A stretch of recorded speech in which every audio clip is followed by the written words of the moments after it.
you were wanting to question because these people were close to you, whether they were doing it almost out of like a brother, they're trying to Like help you. obligation? Yeah, like an obligation. Like, so you were saying, look, I don't want that. I want you to hold me accountable. I want to be somebody who is valuable, who's an actual asset out there, right? And so one of the things that you talked about was Jimmy Two Times, right? Oh, Your yeah. mentor. Uh-huh. And so how much of an impact did Jimmy have as a mentor for you in your recovery process and in your acceptance process of becoming a Green Beret again?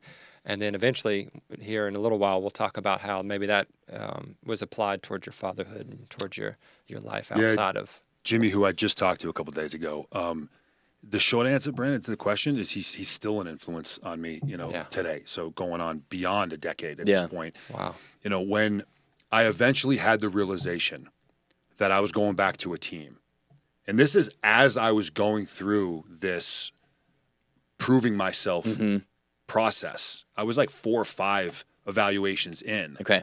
Up to that point, I was fueled off of I need to do this for me. This is who I am. This is what I do. Competitiveness, stubbornness, Okay. prove the naysayers wrong, prove myself right, passion. This is what it was. And then I woke up in the middle of the night in a panic because I realized I was going back to a team and I hadn't thought of these guys, even though they were physically around me daily. Right. And for one, I felt an enormous wave of guilt. I felt just like a horrible person that I hadn't thought about them yet. And I'm like, oh my gosh, I am such a piece of shit. And I got to fix this now. Going to work and I'm talking to the guys. At this point, I'm working as an instructor and they're on the team, but we're in the same area. We're in the gym doing stuff. And I grab these guys. I'm like, dude, first off, I apologize because I've been so narrowly focused on this, highly emotional for me, that I haven't even seen it through this perspective, which is unfortunate. They, of course, accepted my apology, and they were like, dude. And I said, guys, have you guys talked about this? What's your perspective on this? Sure. And they all kind of gave me the same answer. And it was, we've talked about this dozens of times. The answer is we don't know if this is going to work, but we want to be the ones to find out. Right. And I was That's like, brotherhood right there. it is. Yeah. And that's also why I was questioning them. To your point. I'm like, yeah, but is this just out of a place of love? Because you love me and you want to see me happy. Right. Are you thinking through this analytically, tactically? Have you really gone through this at all? Or is it just, you're my boy, we love you, keep going? Right. So I questioned their opinions on it. Sure. And eventually I had a conversation with Jimmy, and just the timing of it, which is also just a huge factor in a lot of things in life, is just timing. Man. And, Jimmy was working also as an instructor in the same company that I was in, and he was set to go take my former team as the team sergeant, which is the senior enlisted leader. Right. And he grabbed me, and he saw I was having a rough day. It was that day. And he just happened to walk by my office and looked at my face, saw that something was up, walked in, closed the door behind him. He was like, "What's up with you?" And of course, I'm like, no, I'm good. He's like, no, you're not good. Sit down. And what's going on? And I just fully opened up. Pretty emotional conversation.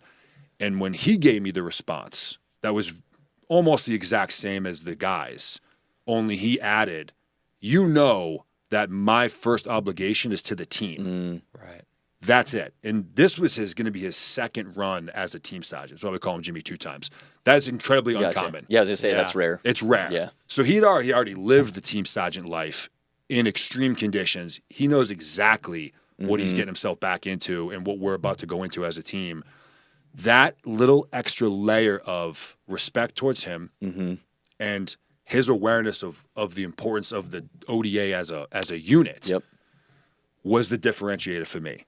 Yeah. And I was like, all right, man, if it's coming from you, it's coming from my boys who I love and respect, it's coming from Jimmy. Sure. It gave it just enough of an extra bump for me to be like, roger that. But there's two really beautiful things about that. One, you had the emotional intelligence to step back and say, okay, I've been too hyper-focused, and you started checking yourself. And then two, he had the leadership ability and the capacity to say, hey, look, I can tell he's in a distressed area. Let's solve that. Let's pull him in. Let's get this addressed. Let's have the hard conversation and then move forward, right? And so I think that's something that I've seen with a lot of the military guys is it's beautiful to see that leadership is such a strong quality in what you guys have. And so I know we'll talk about it here in a little while. I know he's got some things to say, but I just wanted to point that out because it's a beautiful thing to see leadership so naturally expressed. Yeah. So, What I was going to say, you responded with vulnerability, right? Right. He pushed to try and get to the heart of the issue, and you allowed vulnerability to open up, Yeah. and it became a weapon, right? That ended up being the, I don't know if validation is the right word, but it was the reassurance that, no, my mission is sound, and everyone is on board with what I'm trying to accomplish, and they understand the risks, and they're willing to accept it. And so you wouldn't have got there if you wouldn't have opened up, right? You could have played the game and had Yeah. the tough guy routine going Sure. on, and Yep. you may not have made it, right? Correct. So who knows? But long story short, you do make it. You get through all the evaluations. They say, yes, you're greenlit, be back on a team. You make multiple deployments, Yep. right? And so you are the first Green Beret with an above-the-knee amputation to deploy on an operational detachment alpha to combat multiple times, right? Correct. So pretty impressive feat. So let's wrap up Army stuff. I want to, the final point from all of that experience before we talk, let's talk Nick the father and Nick the husband. Obviously your experience is very unique, very extreme.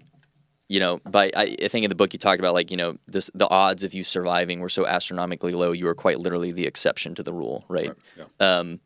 But you firmly believe that, like, I don't need to have my leg blown off to learn the lessons that you've learned. I can take this discipline, I can embrace these lessons and start applying them in real time to have the exact same impact in my own life or whoever's listening. So can you expand upon that and just really drive that home? Because I think so many people, they're looking for some big event or some big savior type, you know, existential experience to save them from their life. And really, it's, even in your experience, it could have gone the exact opposite way. You could have fallen to despair. You could have just been go, woe is me. And you did specific things on a daily basis that got you out of where you were.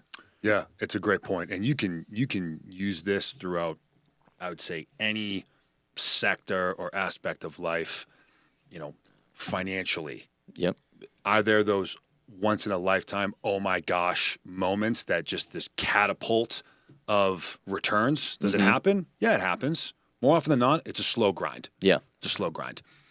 We'll use social media. It's a great example. It's in most people's lives. Most want that like viral Sure. post that springboards them from like 10 to like 1 million. Yep. If I just get the one perfect thing, the perfect caption, the perfect video. And does that happen? Sure. It does. Yeah, it's Most lightning of in the a time, bottle. Yeah. It's just the grind. Yep. That's it. That's how it gets built over time. But in today's world where we're becoming more and more conditioned to immediate satisfaction Yep. based off of the efficiencies that we continue to build, where it's like, I want a cheeseburger, click, it shows up 20 minutes later, which is still amazing to me that we have that. This is But inevitable. it's a double-edged sword. I call it the It's an microwave inevitable society. evolution Yeah. of humanity that we build efficiencies, we become reliant on them, we become conditioned, and we just keep going and going and going and going. Yep. You can fight it all day long; it's not slowing down. It's only going to keep That's getting right. faster and Yep. bigger and keep moving. Yeah. With me, it's really the same. It's the same thing, and it is not as if when I was in the hospital, some scientist came walking into my room like Neo in the Matrix and rammed a metal spike into my head and uploaded work ethic Right. and discipline and sacrifice. Yeah. All those things were already there. Yeah. And were those character traits already part of my lifestyle at that point? Absolutely. Sure. And because I have many accolades that I can look at to say like it required discipline and dedication and commitment and all these things, resilience. Right. So they were there, as they are for us all, regardless of how often and to what degree we choose to wield these tools. But they're there now. I just simply, this was the catalyst for me to take all those things and put them into turbo drive Yeah. and accelerate them, pour gasoline on all of them. Yep. Because I knew I had to. I was trying to accomplish something unprecedented that was going to be really, really hard. And again, I didn't give myself an alternative option. This is it. Right. So truly go all in. Like burn the boats. Like that's it. This is it. Everything's got to go way up. But the capacity to accelerate those things is all just in my mind, as it is with all of us. Yeah. These are just simple.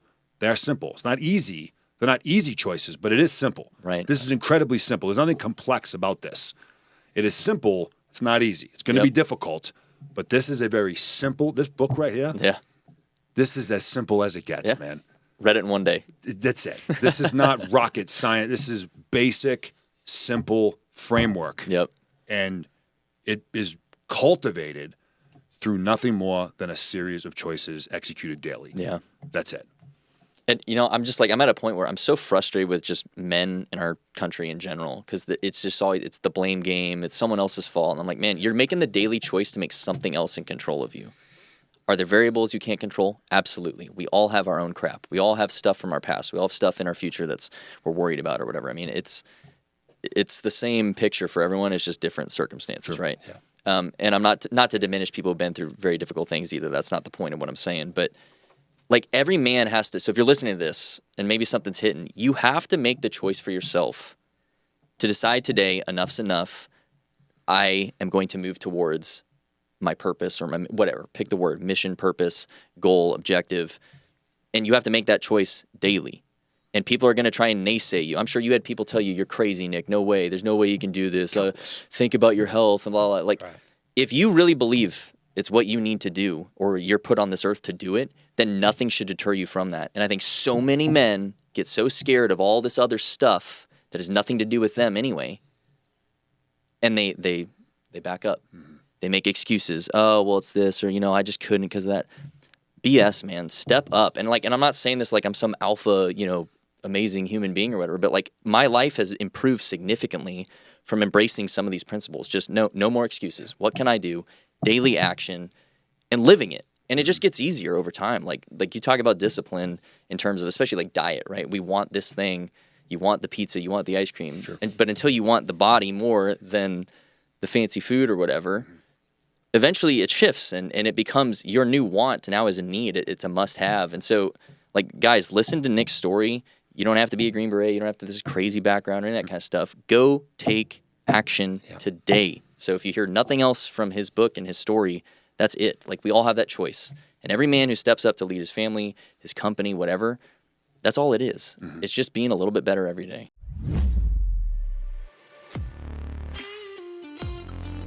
Hey there. We hope you're enjoying this episode of the Present Fathers Podcast. Our mission is to reach as many men as possible and equip them to be excellent family leaders.